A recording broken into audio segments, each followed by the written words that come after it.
हाय friends good morning यूनिबनी blogs बनी पुणी एक न्यू ब्लॉग रे आपण मानकु स्वागत करूची। आज आम सकाळ फ्राइडे मोर माछ आनिया पे सकाळ सकाळ आज माछ मार्केट रु माछ नै के आसली एटा कोन कोडमा माछ ना कोन कहंती बाबा बेंगलोर रे माछ रेट हंग माने बहुत हे कोडमा माछ किलो भी 700 टका हा मटन सातरे समान एटा कोन चाहंती तो जानिनी बोधे पिलो छुआ की पानी आख्या कहंती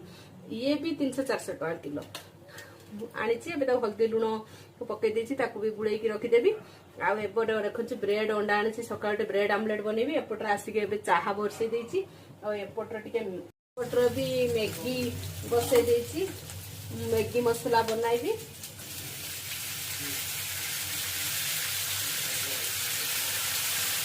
मैगी रेडी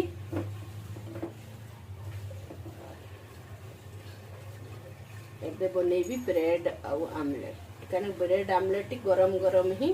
भल लगे आमलेट भी मु रेडी कर देली एबे जाउची ब्रेकफास्ट दे देबी तापरे पुणी लंच टाइम रे आपन से देखा आपन जदि वीडियो भल लागुथिबो मो चैनल को सब्सक्राइब करिवे मते लाइक करिवे कमेंट करिवे फॉलो